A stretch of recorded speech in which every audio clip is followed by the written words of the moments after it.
Saudara, pasukan Demokrat Suriah atau SDF menyerahkan tahanan penjara Al-Aqtan di Provinsi Raqqa kepada pasukan pemerintah transisi menandai langkah pertama kesepakatan 18 Januari untuk pengelolaan tahanan ISIS. Rekaman memperlihatkan kendaraan SDF meninggalkan penjara sementara pasukan pemerintah transisi mengambil alih fasilitas tersebut. SDF memastikan seluruh personel yang sebelumnya menjaga penjara dipindahkan ke lokasi aman dengan bantuan koalisi internasional pimpinan Amerika Serikat. Pemerintah Suriah akan mengelola tahanan ISIS dan kamp-kamp terkait. Sementara SDF menegaskan komitmen penuh pada gencatan senjata dan tidak akan memulai aksi militer kecuali diserang.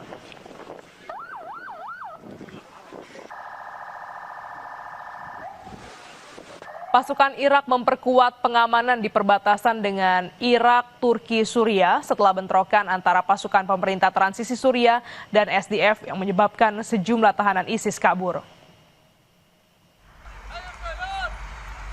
Rekaman menunjukkan konvoi kendaraan militer Irak berjaga ketat di wilayah dekat Mosul. Tentara Irak memastikan perbatasan aman dengan tembok beton, kawat berduri, kamera termal, dan patroli 24 jam. Otoritas Baghdad menegaskan pusat penahanan ISIS menjadi perhatian internasional sementara 120 tahanan kabur dari penjara yang sebelumnya dikontrol SDF dan 80 tahanan berhasil ditangkap kembali. ونوصل رسالة للشعب العراقي إنه حدودنا مأمنة بالكامل، إنه هسه جاي نسمع أخبار إنه الحدود غير آمنة والحدود والسجناء بالجانب السوري وكذا. الحمد لله والشكر حدودنا مأمنة على مستوى الموصل، على مستوى العراق حدودنا مأمنة، لكن بالأخص الموصل حدودنا مضبوطة. عندنا الجدار الكونكريتي، عندنا السيم الشائك أيضا، وعندنا منظومات الكاميرات الحرارية، وعندنا أسلحتنا وأجهزتنا وأعتدتنا كامل، ما عايزنا أي شيء. الحمد لله والشكر جاهزين عدة وعدد لأي حدث طارئ. Saudara, memperingati Hari Penjaga yang dipersembahkan untuk Garda Nasional, pemerintah Iran memamerkan sejumlah pesawat nirawak tempur membalas Amerika Serikat dan Israel yang mengancam akan menyerang Iran.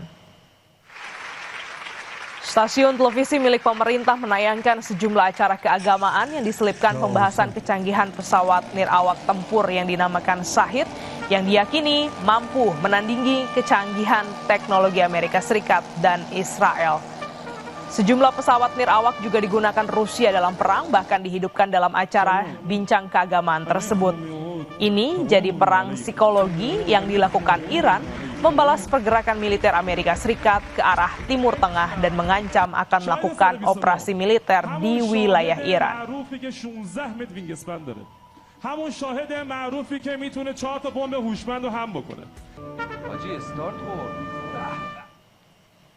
Saudara, Angkatan Laut Prancis bersama Inggris mencegat sebuah kapal tanker minyak Rusia di Laut Mediterania.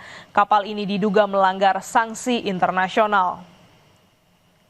Kapal tanker bernama Grinch dicegat saat berlayar dari Rusia dan diduga menggunakan bendera palsu. Setelah dicegat, kapal ini dikawal ke pelabuhan untuk pemeriksaan lebih lanjut. Operasi ini merupakan bagian dari upaya Prancis dan negara sekutu untuk menindak armada bayangan Rusia. Armada ini digunakan untuk menghindari sanksi atas perang Rusia di Ukraina. Menurut pejabat militer Prancis, kapal beroperasi dengan bendera palsu dan diawaki warga negara asing.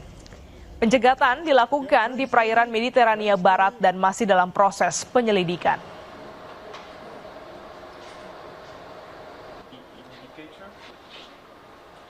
Informasi lainnya, sejumlah warga Palestina yang tinggal di kamp pengungsian di Beirut, Lebanon, Jumat waktu setempat menggelar aksi unjuk rasa mengutuk serangan yang dilakukan Israel terhadap sejumlah kamp pengungsi yang dikelola PBB di Gaza. Sambil mengibarkan bendera Palestina, para pengungsi mengutuk aksi brutal Israel yang menyerang kamp pengungsi yang dikelola PBB. Warga yang mengungsi di Beirut ini menyebut Israel tak tahu batas dan menyalahi hukum internasional dengan menyerang fasilitas yang dikelola PBB. Selasa lalu, Israel menyerang 2 kamp pengungsi yang dikelola PBB, UNRWA, di Gaza dengan dalih sudah disusupi Hamas.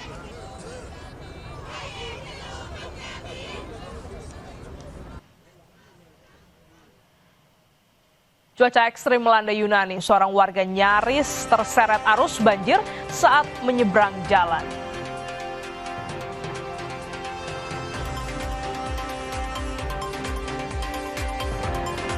Pesawat Boeing 747 tujuan Moskwa membatalkan lepas landas di Bandara Magadan, Rusia setelah mengalami kerusakan mesin dan muncul percikan api. Selengkapnya hadir usai jeda di Kompas Pagi.